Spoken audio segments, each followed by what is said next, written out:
Paano kung moralidad mo na ang nakasalalay para sa mga bagay na ayaw mong gawin? Pero kinakailangan dahil nakasanayan na ng lipunan at ng sistema.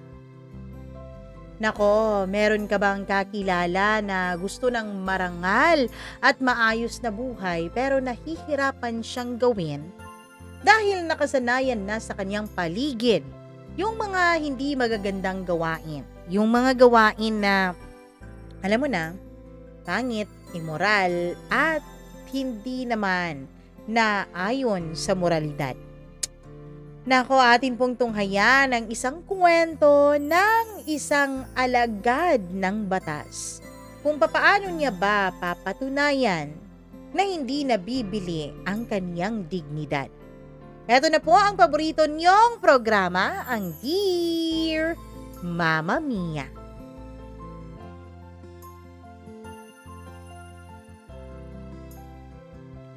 Sa mundong halos lahat na ay gumagawa ng hindi mabubuting bagay, ay tila ba isa ng kasalanan ang gumawa ng tama. Sa isang departamento kung saan marami ang tiwali, papaano mo ba aayusin ang mga pagkakamali? Dear Mamma Mia, itago niyo na lamang po ako sa pangalang Daniel, 32 taong gulang. Pulis po ako sa lungsod ng aming bayan. Hindi ko na po papangalanan ng bayan ko para na lang din po sa proteksyon ng mga taong nandito. At syempre, para iwas na rin sa gulo. Noong una, akala ko simple lang ang trabaho ko. Protektahan ang mga tao, ipatupad ang batas, at huwag lumabag sa tama. Pero hindi ko alam, may pader ng katiwalian at tukso na nakatayo sa bawat sulok ng opisina at kalsadang nilalakaran ko. Bawat araw, nag-uumpisa ako ng shift ng maaga. Dumaraan ako sa checkpoint, tinitignan ang mga motorista, sumasabay sa trapiko, at nakikihalubilo sa kalsada na puno ng buhay at ingay. Nakikita mo ang magkasalungat na mundo. May mga tindahan na abala sa pagbibenta. May mga batang naglalaro sa kalye. May mga tambayan na para bang may palihim na aktibidad. Ramdam mo agad na may tensyon sa paligid, kahit na parang ordinaryo lang kung titignan sa labas. Sa opisina, ramdam mo ang kakaibang tensyon. May mga kasamahan na laging nagbubulong-bulungan. May mga supervisor na may mga ngiti pero may halong pangungutya. Natutunan ko kaagad na hindi lahat ng biro ay inosente. May mga bulong tungkol sa pabahay, pera at impluwensya na para bang patuloy na paalala na ang sistema ay hindi patas. Habang nakaupo ako sa sariling mesa, iniisip ko, Daniel, gusto mo bang mabuhay sa mundong ito na puro katiwalian ang nakikita mo? O pipiliin mo ang tama kahit ikaw lang ang nakakaalam? Ramdam ko ang panginginig sa dibdib ko habang inoobserbahan ng lahat. Parang bawat desisyon ko ay may bigat sa puso. Tuwing gabi, Mamma Mia, habang nagpapatrol ako, nakikita ko ang lungsod sa ibang mukha.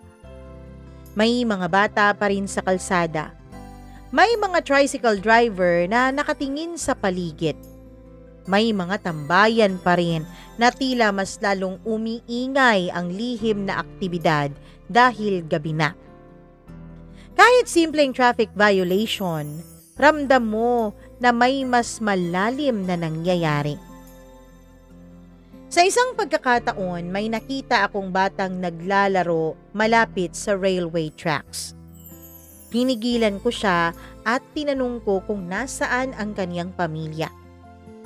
Wala siyang isinagot sa akin. Ramdam ko ang lungkot at galit sa parehong oras, Mama Mia. Bata pa lang, nakikita na ang panganib at ang kahirapan at ang hindi pagiging patas ng mundo. Habang pauwi ako at sakay sa jeep, iniisip ko ang buong araw. Ramdam ko ang bigat ng mundo sa dibdib ko. Parang bawat araw ay laban, hindi lamang sa krimen, kundi laban din sa sarili kong prinsipyo. Isang gabi, Mama Mia, habang nagpapatrol kami sa may downtown, ay may report ng isang lalaki na galing sa mataas na posisyon sa lungsod. Kilala siya bilang malakas at may koneksyon sa pulisya at politika. Ang huling gusto mong isipin ay na madadala ka sa isang sitwasyon na pwede ka talagang matuksong gumawa ng mali. Na pwede kang matuksong baliin ang mga prinsipyong pinanghahawakan mo. Pagdating namin sa lugar, nakatayo ang lalaki na may kasama at tila ba walang mababakas na takot sa kanyang mukha. Wala siyang takot sa batas. Habang nilalapitan namin siya, ay nakikita ko ang kakaibang kumpiyansa niya na para bang alam niya na may puwersa siya sa likod at na kahit anong mangyari ay hindi siya nito pababayaan at hindi siya mapapahamak. Habang pinapaloob namin siya sa patrol car ay napansin ko ang maliit na signs. Ang tawag sa telepono, mga simpleng tingin ng kasamahan niya sa paligid. Lahat ng ito ay parang paalala sa akin na hindi ito isang ordinaryong pag-aresto. Pagkatapos ng ilang dokumentasyon sa opisina, lumapit sa akin ang supervisor ko sa tabi at mahina pero seryoso siyang nagsabi, "O Daniel, baka pwede mong ayusin to. Alam mo naman siguro ang ibig kong sabihin, di ba?" Tumigil ako sa ginagawa ko, Mama Mia. Ramdam ko agad ang panginginig ng kamay ko at ang bigat sa dibdib ko. Hindi ito simpleng pera lang. Ito ang unang malaking tukso sa prinsipyo ko bilang isang alagad ng batas, bilang isang pulis. Iniisip ko ang pamilya ko. Well, kung pipiliin ko ang madaling daan, makakakain sila ng mas masarap ngayong linggong ito. Hindi naman po sa kinukulang kami pero saktong-sakto lang talaga. At hindi yung mga mararangya at masasarap na pagkain ang aming nakakain. Pero alam ko sa sarili ko, may kapalit ang lahat ng ito. At may kapalit din ang pagiging tapat. Kung gagalawin ko ang dokumento, maaaring masira hindi lamang ang karera ko, kundi pati na rin ang tiwala ko sa sarili ko. Pati na rin ang tinatawag nilang moral compass. Hindi ko alam kung mapapatawad ko ba ang sarili ko kung sakali mang gagawin ko ang nais nila. Lumabas ako, Mama Mia. Pumasok ako ulit sa patrol car kahit hindi ito umaandar. At habang nakaupo ako sa patrol car, iniikot ko sa isip ko ang bawat posibleng desisyon. Una, pumayag sa supervisor at kumita ng malaki ng mabilis. O manatili ako sa tama kahit na may panganib na nakabanta. Ramdam na ramdam ko ang kakaibang tensyon sa dibdib ko na para bang hindi na lang simpleng trabaho ang hawak ko. Hinahawakan ko ngayon at nasa mga kamay ko ang laban ko sa aking sariling paninindigan. Sa huli, Mama Mia, dahil nga sa turo ng tatay ko, ay mas pinili ko ang prinsipyo ko. Hindi ko binago yung dokumento. Hindi ko pinayagan na magtagumpay ang maling proseso na ako ang nakabantay. Pero kinabukasan, ramdam ko ang bigat ng pagbabantay sa sarili. May mga bulong-bulungan sa opisina. May mga tingin sa akin na para bang minarkahan na ako. Na para bang may marka na ako sa aking noo. May kasamahan din ako na tinanong ako ng may halong pangungutya, Mama Mia. Oh, kumusta naman ang prinsipyo mo, Daniel? Masarap ba? Hindi ko sinagot ang panunukso niyang iyon. Alam ko kasi sa sarili ko, Mama Mia, na tama po ang ginawa ko. Pero ramdam ko rin na tila walang nagkakagusto sa akin sa opisina dahil sa tama kong ginawa. Ramdam ko na tila walang simpleng paraan sa mundong ginagalawan ko. Sa araw na yun, habang pauwi ako sa bahay, inisip ko ang lahat. Ramdam ko ang matinding laban sa aking sarili. Laban sa tukso at ang bigat ng pagiging mabuti sa isang mundo na punong-puno ng katiwalian. Alam ko na hindi pa ito ang huling hamon. Hindi pa ito ang huling tukso na mararanasan ko.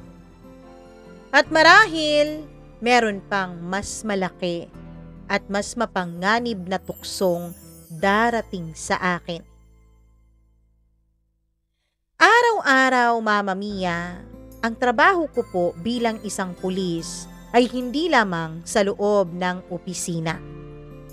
Sa kalsada din ako kung saan nararamdaman at nakikita mo ang totoong mundo, ang totoong lungsod, ang ingay, ang galit, ang takot at ang kasiyahan ng iba't ibang mga tao na nagkahalo-halo na.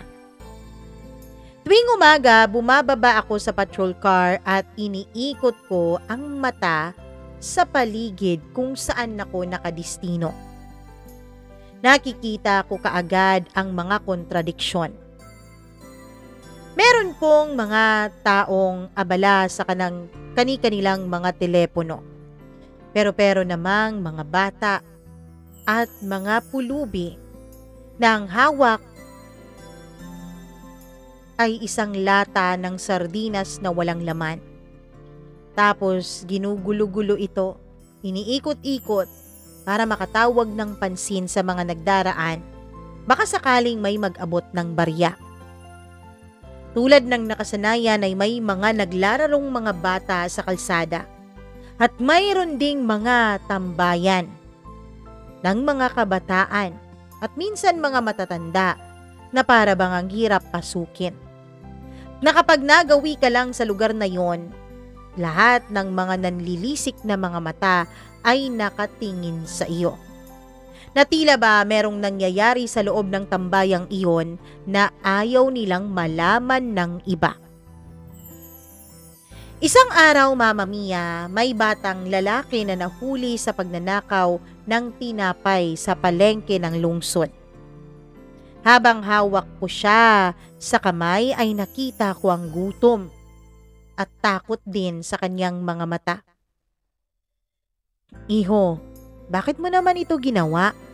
Tanong ko. Tahimik lamang siya. Ang tanging naririnig ko ay ang mabilis niyang paghinga. Ramdam ko na unti-unting bumibigat ang dibdib ko. Ang batang ito ay batang-bata pa lang, pero napasok na sa mundo ng kahirapan, katiwalian, at karumal-dumal na krimen. Iniisip ko kung paano siya naiiba sa akin. Bata pa lang siya pero kailangan na niyang mag-survive. At nito ko naramdaman ang kabigatan ng pagiging mabuti. Kasi kung nasa mundo ka niya, kung nasa isang mundo ka na wala kang ibang pagpipilian kundi ang gumawa ng masama para wag kumalamang yung tiyan, mapapanatili mo pa kaya ang prinsipyo mo? Mapapanatili mo pa kaya ang paninindigan mo? Habang pauwi ako sa opisina ay kinausap ko ang isa sa mga kasamahan ko. Daniel, paano mo nahawakan ng bata? Tanong niya. Sinasadya ko lang na maintindihan siya. Hindi parusa nang mabilis ang sagot lalo na sa mga kaidaran niya. Lalo na sa mga kumakalam na sikmura. Alam mo, hindi ko naiintindihan ang mga pinagdaanan niya. Dahil sa awa naman ng Diyos, hindi naman kami pinabayaan ng mga magulang namin. Pero alam ko na triple ang hirap ng buhay niya kaysa sa mga normal na tao at normal na bata. Dito sa lungsod, kung iintindihin mo lahat, baka ikaw ang mawalan, Daniel. Sabi niya na may halong seryosong tono na tila ba hindi makapaniwala sa ginawa ko. Ang ginawa ko kasi, Mama Mia, ay binayaran ko na lang po yung tindahang ninakawan ng bata. Pinakiusapan ko na lang din siya na wag nang magsampa ng kaso para dito. Pagkatapos noon ay pinakain ko yung bata kasi kitang-kita kung gutom na gutom siya. Sabi ko pa sa kanya na wag na siyang magnakaw. Kung sakali mang nagugutom siya ay pwede siyang manghingi. O kaya naman kapag nakita niya ako, pwede niya akong lapitan para siya ay aking matulungan. Napaisip ako sa sinabi ng kasamahan ko, Mama Mia. Totoo nga naman na sa mundong ginagalawan natin lalo na dito sa Pilipinas, minsan ay mas madaling maging matigas kesa sa maging mabuti. Mas madaling gumawa ng masama kesa gumawa ng tama. Pero hindi ko kayang ipagsawalang bahala ang damdamin at prinsipyong binuo ng namayapa kong ama sa puso ko. Gabi na naman. Nagpapatrol na naman ako sa isang mas malalapit na mga barangay. Nakita ko ang mga tambay sa kanto. Mga batang kahit madilim na naglalaro pa rin. At may mga tricycle driver na nag-aabang ng mga pasahero. Ang bawat isa at ang bawat mga mata nila ay tila ba may kwento. May kwento ng takot, ng galit, at minsan nakikitaan mo rin na may kwento ng pag-asa. Napatingin ako sa paligid at naalala ko ang sarili ko bilang isang bata, Mama Mia. Dahil nga mabubuti naman ang mga magulang na pinagkaloob sa akin ng Diyos. Ako noon ay puro laro at kalayaan lamang. Pero ngayon, ang mga bata ngayon ay hindi na po ligtas. Kasi sa bawat sulok ng mundong ating ginagalawan ay tila may mga panganib na nakaabang. Ramdam ko na ang trabaho ko bilang pulis ay hindi lang para ipatupad ang batas, kundi para protektahan din ang mga inosenteng nawawala sa daan. Habang nagmamaneho ako noon pabalik sa opisina matapos ang pagpapatrol ko, ay inikot ko ang isip ko sa bawat encounters na nadaanan ko. Daniel, tandaan mo lang, hindi mo kayang ayusin ang lahat. Naaalala ko pa noon na sabi ng ama ko. Pero kahit isa lang, kahit maliit, kapag ginagawa mo ang tama, siguradong may buhay kang nababago. Ramdam ko ang bigat ng bawat salitang iniwanan sa akin noon ng ama ko. Kahit mabigat ay may nakikita pa rin naman akong liwanag. Ang sinabi niyang, meron at meron kang isang buhay na mababago sa paggawa mo ng tama. Ang mga maliliit na tagumpay, ang batang naibalik sa pamilya, ang matandang nagpapasalamat sa akin kapag nabawi ko ang inisnatch o ninakaw sa kaniyang pera. Yun ang mga maliliit na liwanag na sumisilip sa puso ko. Pagdating ko sa bahay, Mama Mia, nakaupo ako sa sahig ng sala. Tahimik ang paligid. Iniisip ko ang lahat ng nangyari sa akin sa araw na yon. Gaya ng nakasanayan ay para po akong nag-i-evaluate sa sarili ko at sa performance ko sa isang araw. Habang nag-iisip ay ramdam ko ang pagod ng aking katawan, isip at puso. Pero ramdam ko ang dahilan kung bakit ako nagsimula sa ganitong propesyon. At kung bakit kahit mahirap ay pinanatili kong panindigan ang aking prinsipyo. Isang araw, habang nag-ooperate kami sa mas mataong bahagi ng lungsod, ay dumating ang isang tawag mula sa opisina. May report tungkol sa isang kilalang may impluwensyang kriminal na dapat maimbestigahan. Pero kasabay ng sinasabing report ay may mensahe din mula sa direct supervisor ko, Mama Mia. Daniel, maaaring may opportunity ka sa kaso na to. Pagdating namin ay ramdam ko agad ang kakaibang tensyon sa paligid. May grupo ng mga tao. May mga bodyguard na nakauniforme pa at may mga kasamahan ko na hindi makatingin ng diretsyo. Ang bawat galaw ng kriminal ay parang may kasamang mensahe. Alam ko ang sistema, alam ko ang kalakaran, alam ko ang patakaran. Tila ganoon ang mensahe ng bawat kumpiyansa niyang paggalaw. Pagkatapos ng maikling interrogation ay lumapit ang supervisor ko sa akin.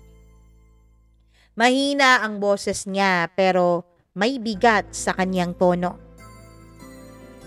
Daniel, may pwede kang gawin.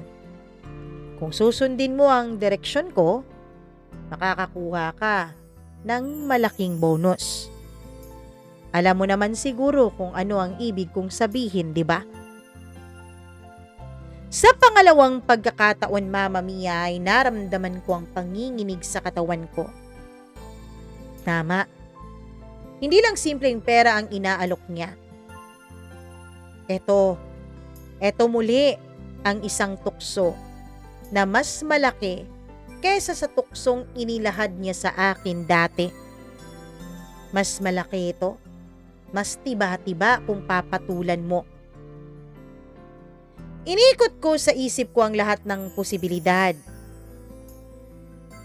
Kung pipiliin ko ang direksyong sinasabi niya, bukod sa gagaan lalo ang buhay ng pamilya ko,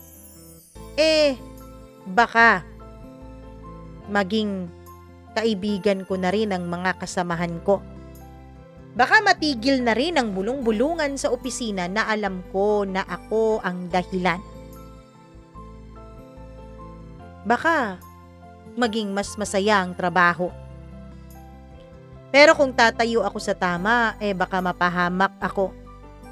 Baka may sisira pa sa reputasyon ko kahit wala naman akong ginagawang masama. O baka mawalan ako ng kakampi sa opisina. Baka lahat ng kasamahan ko pumasok na rin sa ganitong direksyon. Baka lahat ng mga kasamahan ko pinatulan na ang direksyong sinasabi sa akin ng direct supervisor ko.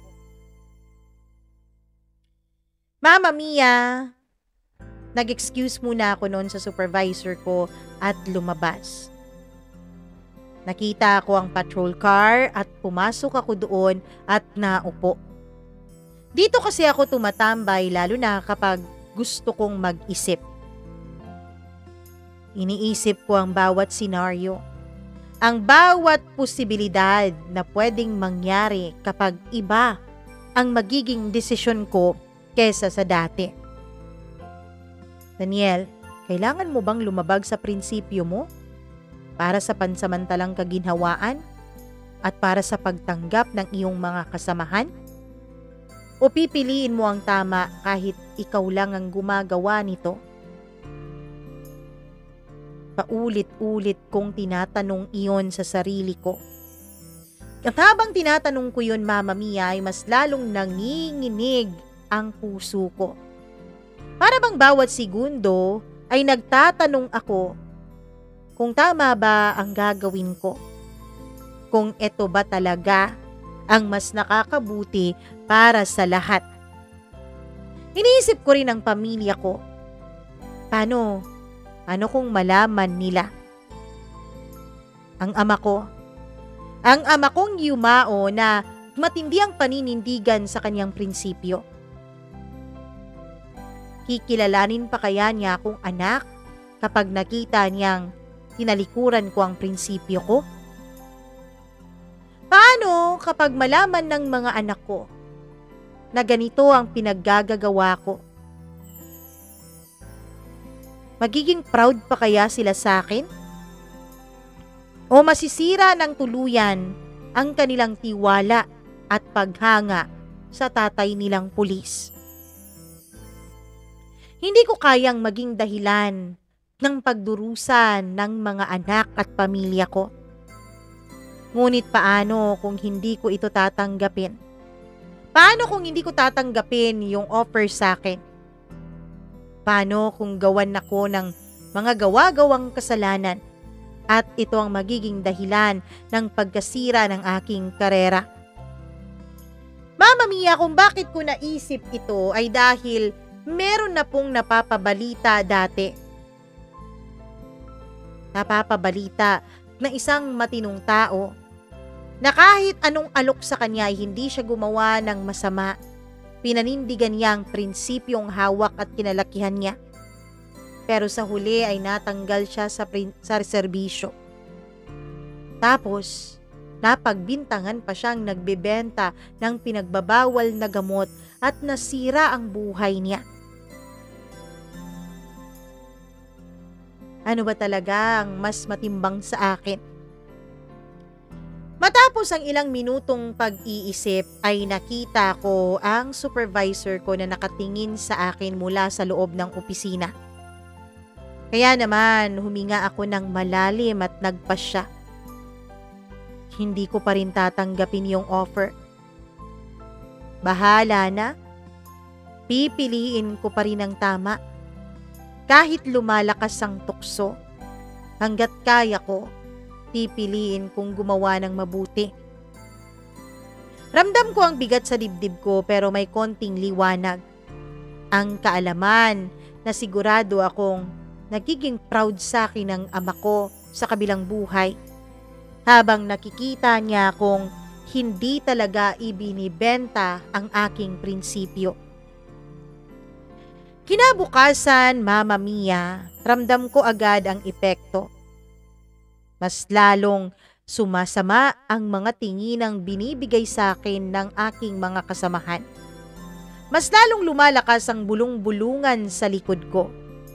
Ang ibang supervisor ay tila ba may pagdududa sa naging desisyon ko.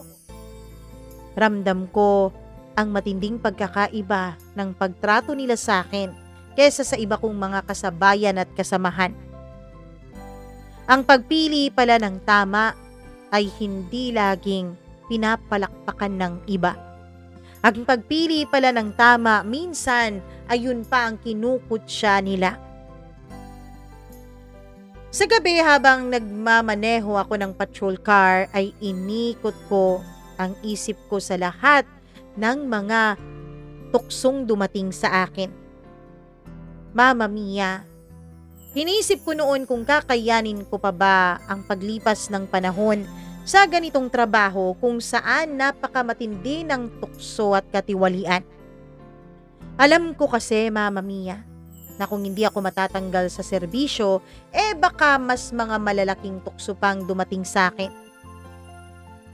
Habang pinagmamasdan ko ang mga ilaw ng lungsod kung saan ako nagpapatrol ay naisip ko, ang laban ko bilang isang pulis ay hindi lang talaga laban sa aking prinsipyo at sa mga kriminal, kundi laban din sa isang malaking sistema na punong-puno ng katiwalian.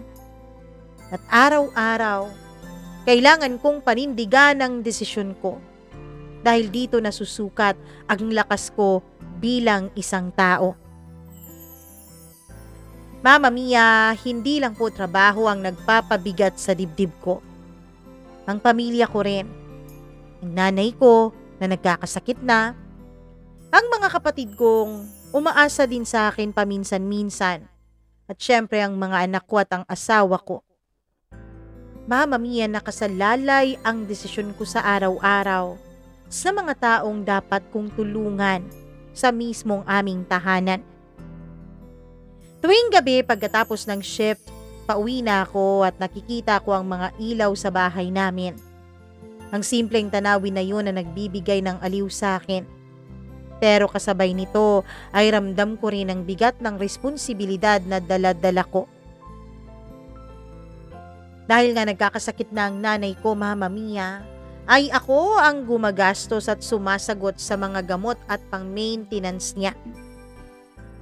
Pagdating ko sa bahay ay lagi kong nakikita ang nanay ko na hawak-hawak ang kanyang tiyan na sumasakit. Samantalang nakikita ko naman ang asawa ko na hawak ang basahan o kung minsan ay nagluluto para sa aming hapunan.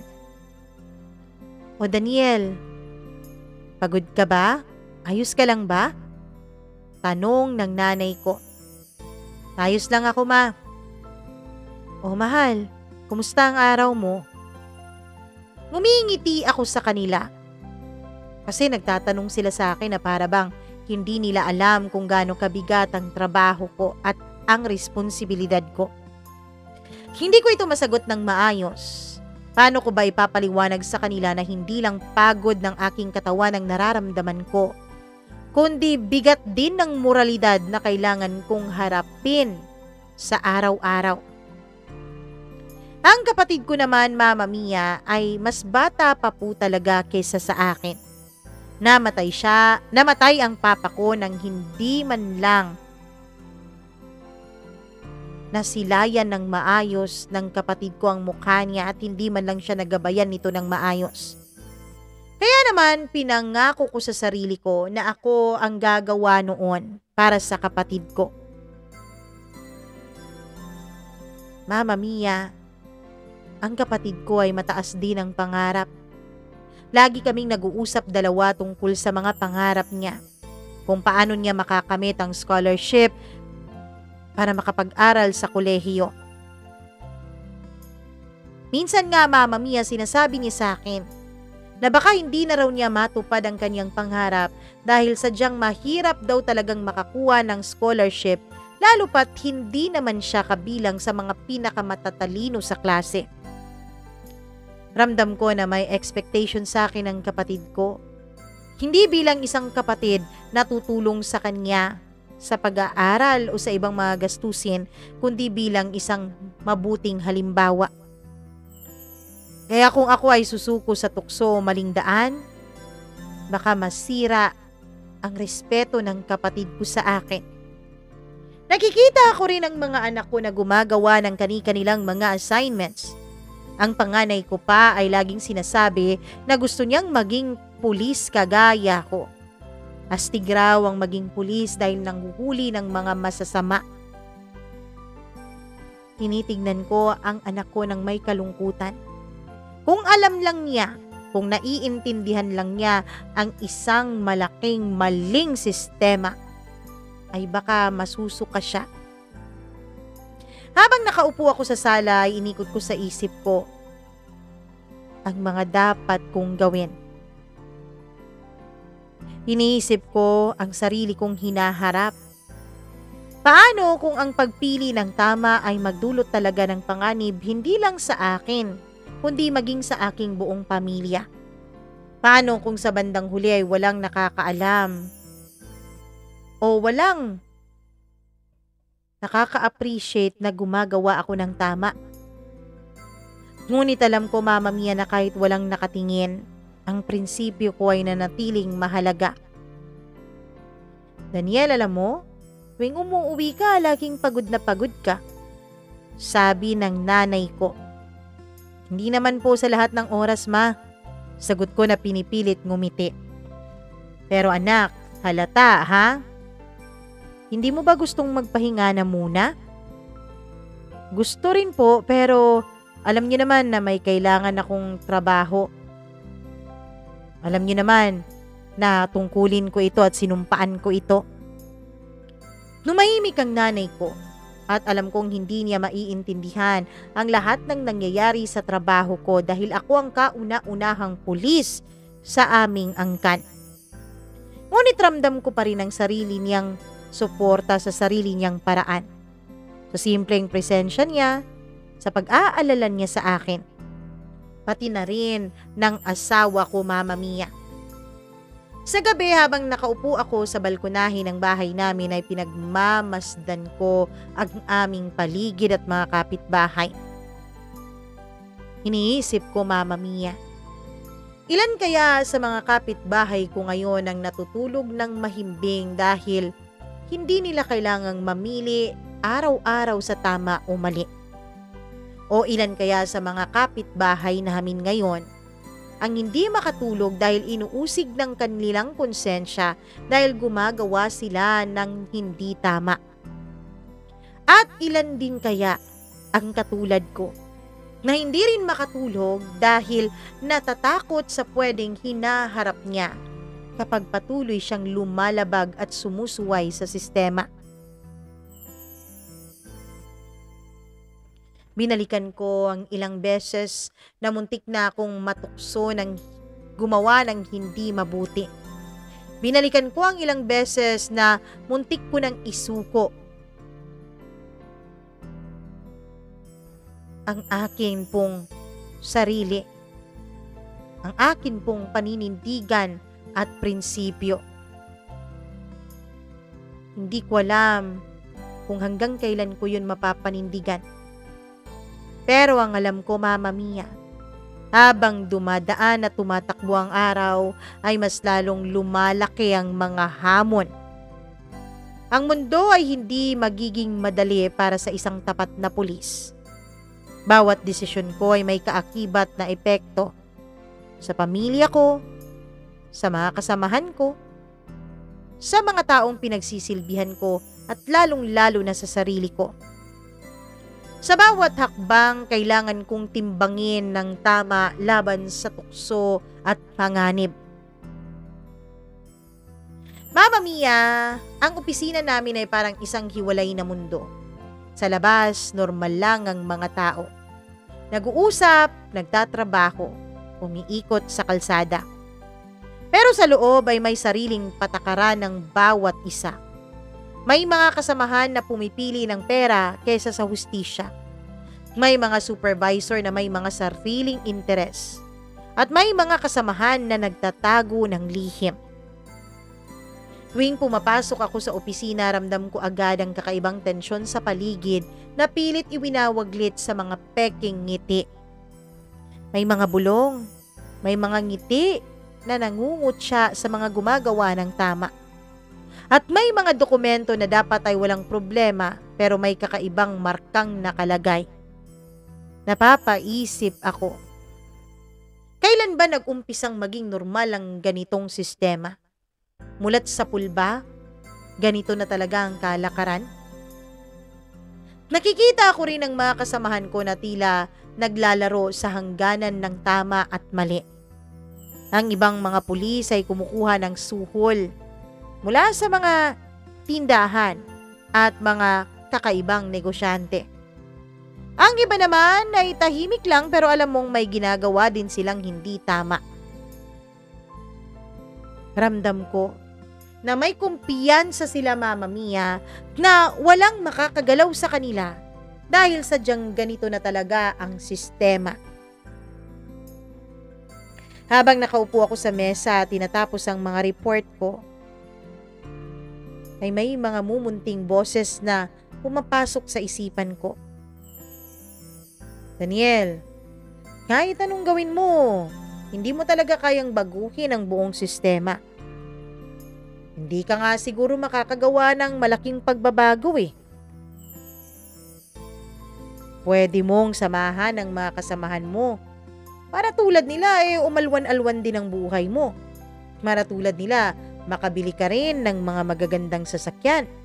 Yung mga bago at hindi parang sira-sira ng mga second hand. Sabi ng mapanuksong boses sa aking isipan. Pero kahit na noon, Mama Mia, ay meron ding isang boses na nagsasabi sa akin na kahit isa ka lang, nag-iisa at maliit, ay may magagawa ka ring pagbabago. Ramdam ko, Mama Mia, na palaki ng palaki ang tukso. Ramdam ko na pahirap ang pagpipigil ko sa sarili ko. Hindi ko alam kung hanggang saan aabuti ng determinasyon kong gumawa ng mabuti. Isang araw, Mama Mia, may nakita akong kapwa pulis na kumuha ng suhol sa isang tindero. Ramdam ko agad ang galit na namumuo sa dibdib ko. Pero alam ko rin na kung ipapakita ko kaagad ang galit ko o kapag ire-report ko agad siya, kahit na hindi pa sapat ang mga ebidensya ko, o kahit na may sapat akong ebidensya, ay alam ko namang ganito talaga ang kalakaran ng sistema, baka masira lang ang karera ko o baka papahamak pa ako. Dito ko naisip na ang pagiging mabuti ay hindi dapat laging lantaran. Minsan kailangan mo rin itong itago para protektahan ang sarili mo, pati na rin ang prinsipyong pinaninindigan mo. Hanggang sa nagkaroon kami ng meeting sa opisina. Habang nakikinig ako sa mga plano at sa mga utos ng mga nakakataas sa amin, ay ramdam ko na may doble silang agenda. Ang mga utos ay parang laging may mga nakatagong sariling interes. At kailangan mong basahin ang pagitan ng mga linya para maintindihan mo talaga ang totoong ibig sabihin ng mga salitang namumutawi sa mga labi nila. Pagkatapos ng shift ko sa opisina ay nagpatrol muna ako sa lungsod. Habang nagmamaneho ay inikot ko ang aking isip sa naganap na meeting. Napapaisip ako, Mama Mia.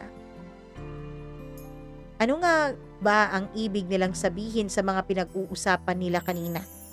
Bakit tila may mga pagkakaintindihan sila na hindi ko mawari at hindi ko lubos maintindihan?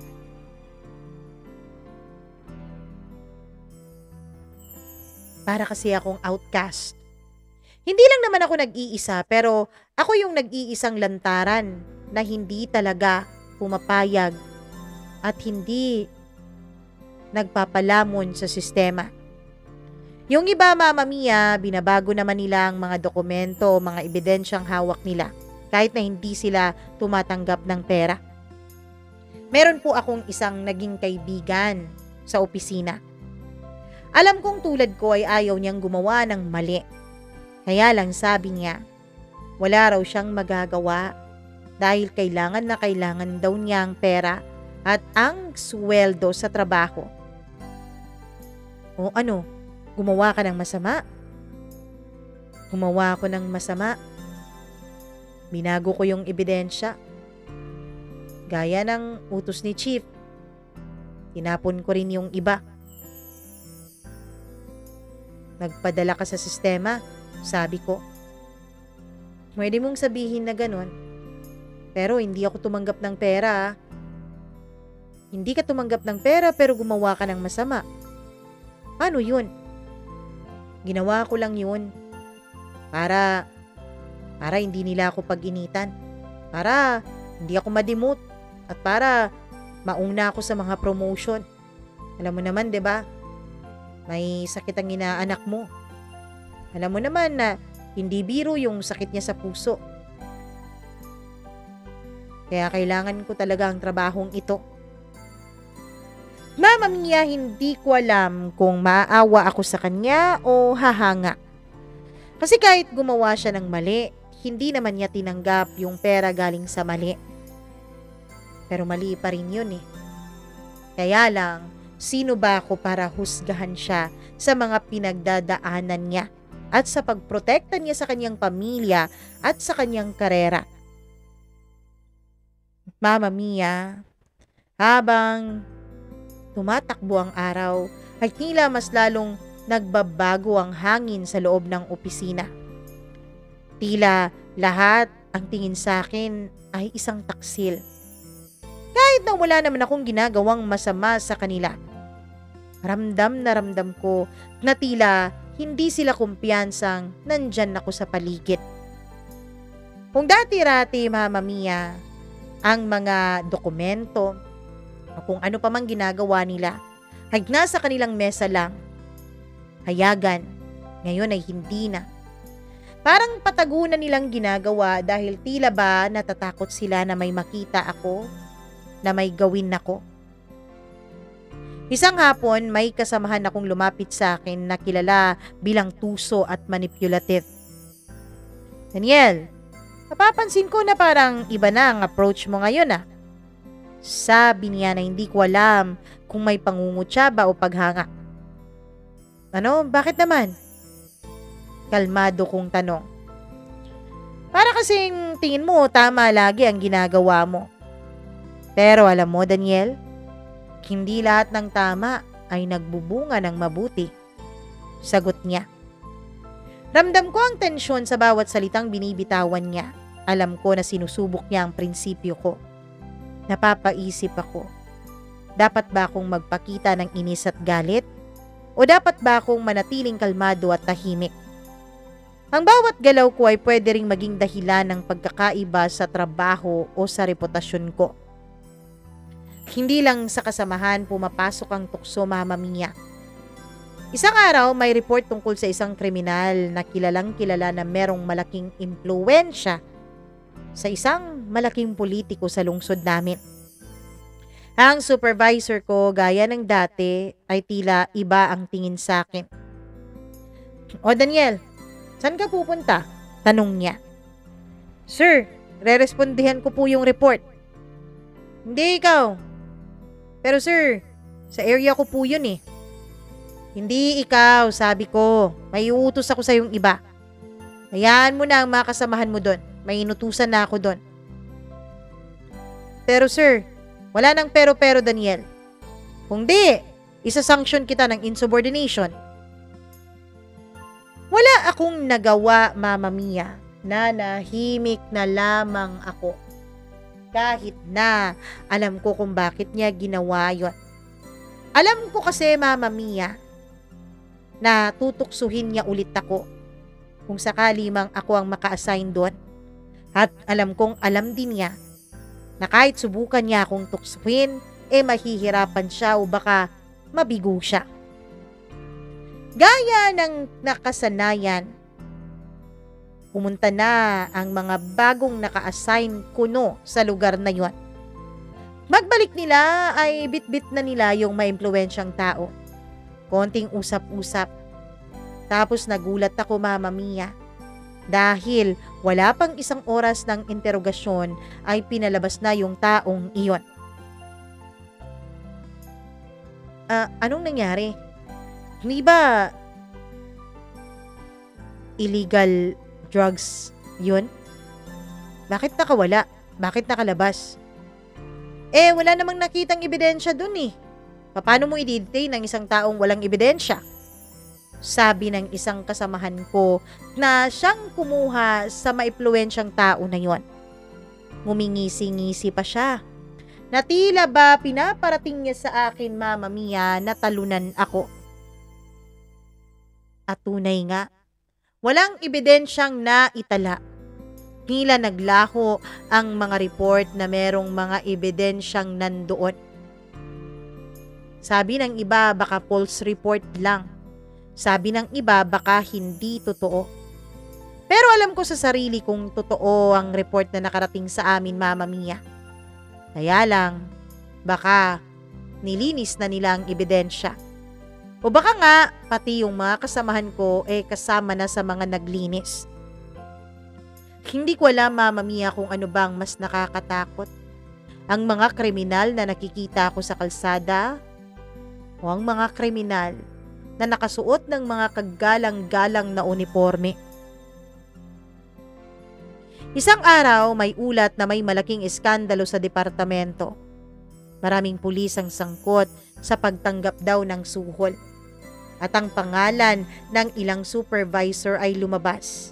Pati na rin ng direct superior ko. Lumabas din ang pangalan niya. Pagpasok ko sa opisina ay ramdam ko ang kakaibang tensyon. Ang mga kasamahan kong dati ay tahimik lamang ay biglang nagiging maingat sa bawat galaw. Ang mga bulong-bulungan ay tila ba inaanod ng hangin. Napakahihina, hindi tulad nung mga nakadaang linggo, na para bang bawat sulok, pakiramdam nila ay may nakikinig. Lumapit sa akin ang isa sa mga pinakamalapit kong kaibigan sa opisina. Isa rin sa mga matitinong kagaya ko. Daniel, alam mo ba? Tanong ko. Ano? Tanong niya. Ano? Sagot ko naman. Hawak niya ang dokumento sa kanyang kamay. May nag-report daw May gumawa o nagtago ng mga ebidensya. Hanggang sa naging napakaraming ebidensya nito. At may nag-report dun sa regional. Marami ang apektado sa iskandalong ito. Kung papasok ka sa laban, naku, baka madamay ka rin. Sabi niya ng may halong pag-aalala. Ramdam ko ang bigat, Mama Mia. Ramdam ko ang panganib. Kasi, isa po ako sa mga nagsumbong. Although hindi po ako ang nagkalap o kumalap ng mga maraming ebidensya tungkol sa katiwalian ng aming opisina, ay isa po ako sa mga araw-araw halos na nag-i-email at nagsusumbong. Paano kung malaman nila? Paano kung mabuking na isa ako sa mga taong iyon?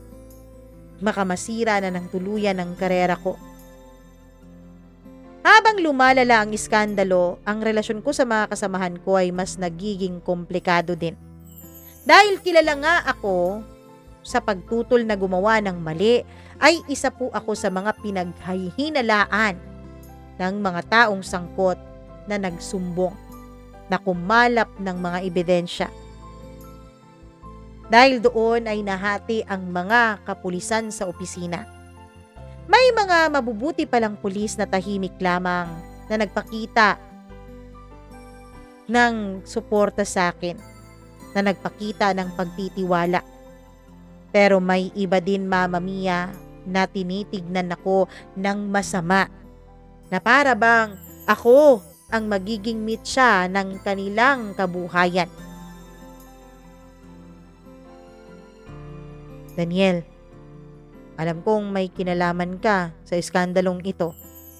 Alam kong pinipilit mong ayusin ang sistema. Pero alam mo naman, 'di ba?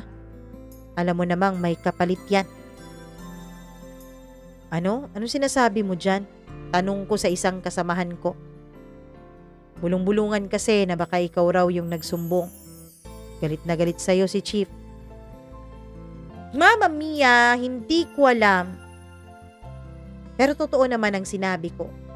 Hindi naman talaga ako dahil wala akong kinalaman sa pagkalap ng mga ebidensyang iyon. Nanginginig ang katawan ko. Dasal na lang ako ng dasal noon na sana nga, mangibabaw ang hustisya.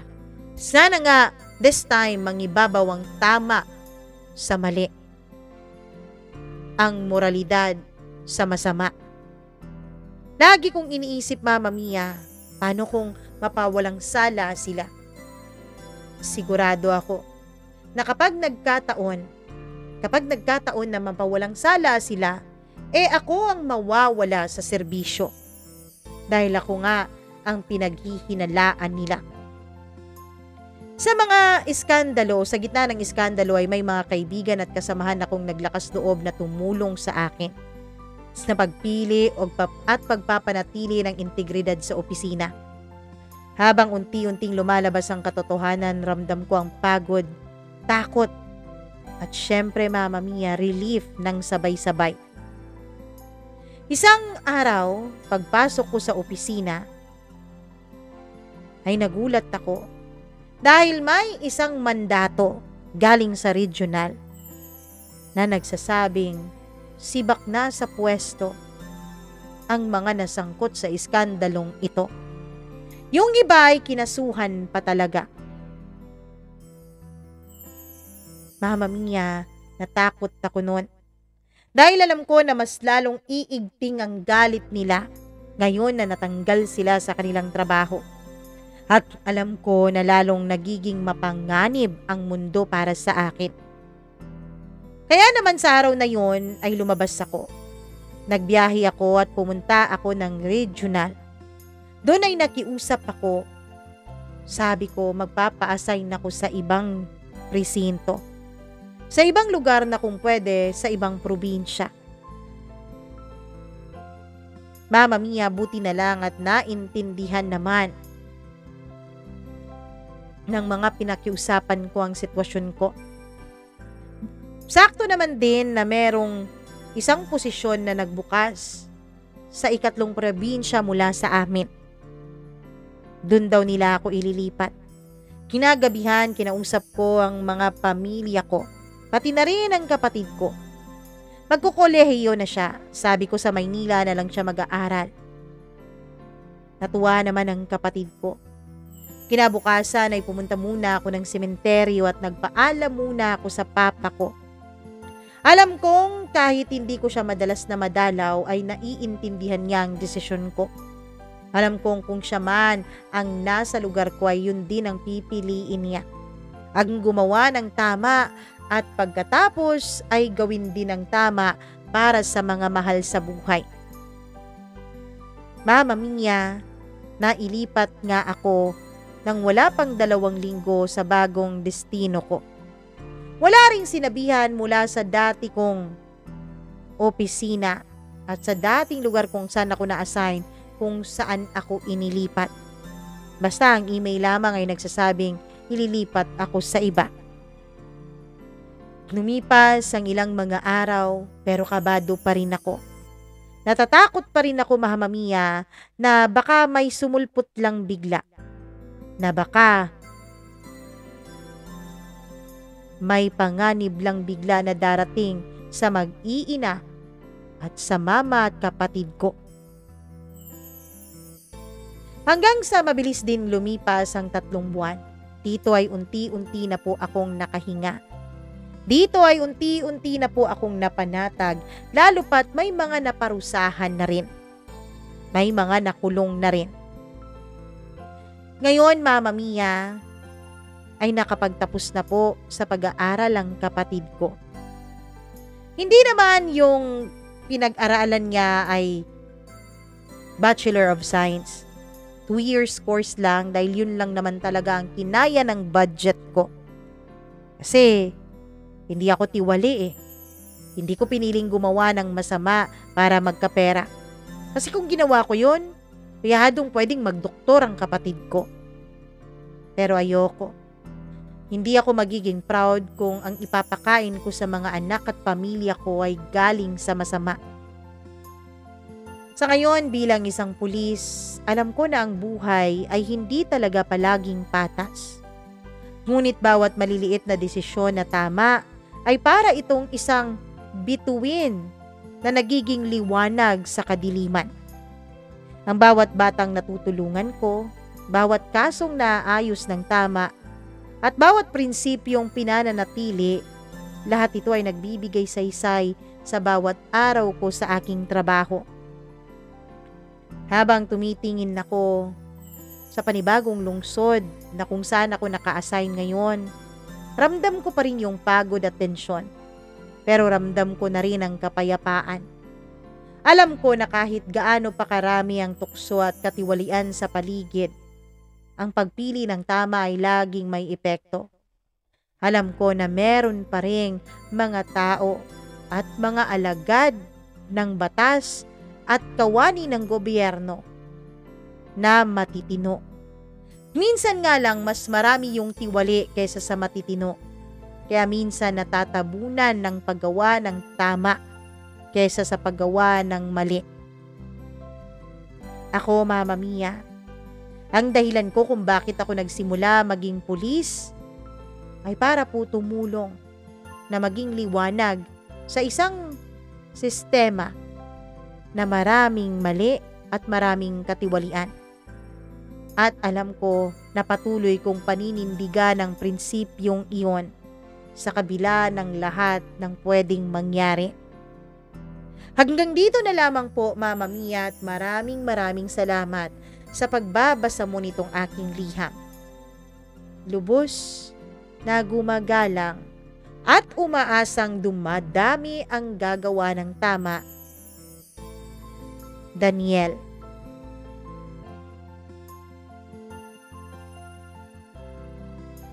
Daniel. Charot. Gano'n naman talaga ang buhay. Puno ng mga pagsubok, puno ng mga desisyon kung ano ba talaga ang gagawin mo, gagawa ka ba ng tama, papanig ka ba sa masama, o papaanig ka sa mabuti. Pero lahat ng ito ay may consequence. Kung gumawa ka ng mali, may consequence. Kung gumawa ka ng tama, may consequence. Ikaw na ang bahalang pumili. At naman talaga timely, 'di ba? Napaka-timely naman talaga ng kwento ngayon ni Daniel sa pinagdadaanan ngayon ng Pilipinas. Yung flood control projects na 'yan, ako naman. Alam nyo, hindi ako masyadong nagsasalita tungkol sa politika kasi wala naman talaga akong alam tungkol doon. Pero isa lang talaga ang alam ko. Kung yung mga contractor, may nakukuha, sigurado din naman talaga na yung mga nag-a-approve ng kung ano-ano dyan, may nakukuha din. Minsan nga, mas malaki pa, 'di ba? Kasi paano naman sila makakakuha? Paano sila makakakupit? Paano sila makakanakaw? Kung yung mga nag-a-approve, mga matanglawin. Kung yung mga nag-a-approve, tinitignan talaga kung napunta ba sa tamang paglagyan at sa tamang nakalaan na budget yung pera, 'di ba? Pero dahil pati sila, sabi nga nung isang, alam niyo na, contractor, sabi niya, lahat tayo nakinabang. Hindi tayo kundi yung mga nasa posisyon, tapos yung mga contractor, sabi niya, lahat tayo nasa iisang mesa. Lahat tayo kumain. Iba-iba lang ang laki ng parte natin. At alam niyo ba kung sino ang kawawa? Tayong mga Pilipino. Kahit na wala kang trabaho, kahit na maliit lang ang sahod mo at hindi ka nagbabayad ng buwis, naku, dapat karapatan mong magalit at dapat ka talagang magalit. Dahil alam mo, yung binibili mo, yung sardinas na yan, yung itlog na yan, lahat yan may buwis. Kaya pera mo rin yung ibinulsa ng mga matatakaw, ng mga walang hiya, ng mga makakapalang muka. Sana nga dumami talaga ang mga matitino sa ating gobyerno, at mga matitinong kawani sa ating mga mambabatas. 'Di ba? Sana din, tulad ni Daniel, sana magkaroon ng hiya yung iba. Napakainin mula sa nakaw at mula sa pera ng taong bayan yung kanilang pamilya. At dun din sa mga pamilyang alam nila na yun ang ginagawa ng kanilang mga magulang, ng kanilang mga tsuhin, tapos bongga pa kung magwaldas, 'di ba? Ang galing-galing, ang ganda-ganda ng mga bags, naka Hermes, naka LV, naka Chanel. Tayo nga, halos hindi pa makabili ng sekusana, 'di ba? 'Di ba? Ganon. So, nakakainis isipin na yung ating pinaghirapan, kahit na kung wala kang trabaho or kahit na ang trabaho mo ay online tapos napakaliit lang naman, hindi ka tinatax, dapat ka pa rin magalit. Dahil bawat pamasahe mo may tax yan. Kasi 'di ba ang gasoline may tax. Tumataas yung petrolyo ngayon. Tapos yung ginagamit mo panluto, kung nakaano ka, kung tawag dyan, basta yun, kung nakaganon ka, ano din, may tax din yun. Bawat galaw natin ngayon may tax, yung kuryente meron. So dapat, nangingialam tayo, nakikialam tayo. At sa mga makakapal naman ng mukha dyan, alam ko namang hindi sila nanonood at nakikinig ng mga ganitong klaseng programa Pero sana tablan din sila ng karma, Pero ako naniniwala ako Naniniwala ako na lahat ng ginawa mo, lahat yun may kabayaran. Minsan, hindi natin nakikita dahil ang nakikita natin ay masaya sila, ang nakikita natin marangya ang buhay nila. 'Di ba? Pero, sa totoo lang, kung ikaw ngayon, naniniwala kang may Diyos, alam mong hindi lang sa mundong ito ang kaparusahan na sinasabi ko. Maraming salamat, Daniel, sa paninindigan mo, sa pagtindig mo sa iyong prinsipyo. Kami talaga'y na-inspire at sana nga'y dumami kayo ng dumami at hindi yung mga makukupal at mga corrupt ang dadami, 'di ba? Sana rin ay maging inspirasyon ng kwentong ito para sa mga kabataan na nakikinig ngayon na sana sa next generation, kung hindi man mabago ng henerasyon ngayon dahil sila ay pinalaki na ng sistema, yung mga politikong nandyan pinalaki ng maling sistema, sana sa mga susunod na henerasyon ay mabago ito dahil napakaganda at napakayaman ng Pilipinas. Sadyang kurap lang talaga yung mga namumuno. Kaya ayun. Anyways, maraming thank you at sana'y i-subscribe nyo itong ating channel at pagkatapos nyo mag-subscribe, mag-click na rin ng notification bell para lagi po kayong nanonotify sa bawat kwentong ating inilalabas. At bago ko pa makalimutan, hello nga pala ako sa ating mga members na lagi naman talagang nakusuporta din sa atin. Ay ako kay Colleen Bueno, kay Janice Linya, Nits Pabuwalan, Gail EC, Maureen Tugab, maraming salamat, Maria Elena Abe, kay Gimaras Girl, kay Mila Raduban at kay Freaky. Thank you very much sa inyong pagpapa-members. Sa mga hindi pa po members at nagtatanong kung papaano, nako, andyan po sa baba, may join button. Kung hindi join button, be a member. Click nyo lang po yan at ililid na kayo kung paano ang magpa-member dito sa ating channel. At nako, bukod sa mga members natin, meron din tayong mga taga-suporta na kagaya mo na lagi pa rin nandyan, hindi nagsiskip ng ads. O, diba? Yung ads na yan, may tax din yan. Ay, ako kay Ging Regidor, maraming salamat. Roslyn Caraballo, maraming thank you sa inyong pakikinig at pagmamahal dito sa channel natin. Nancy Hilton, Elin, maraming salamat. Nancy Asperas, Negrita Colaija, Analiza Lozano, maraming thank you sa inyong lahat. Sa mga meron pong sariling kwento, again, kayo po ay hinihikayat natin na mag-share sa atin. Mag-email lamang po kayo, mamamia.cdo0317@gmail.com. Ako po si Mama Mia. Magandang araw sa inyong lahat. God bless you always at maging matino at panindigan natin ang ating mga prinsipyo sa buhay. Bye-bye!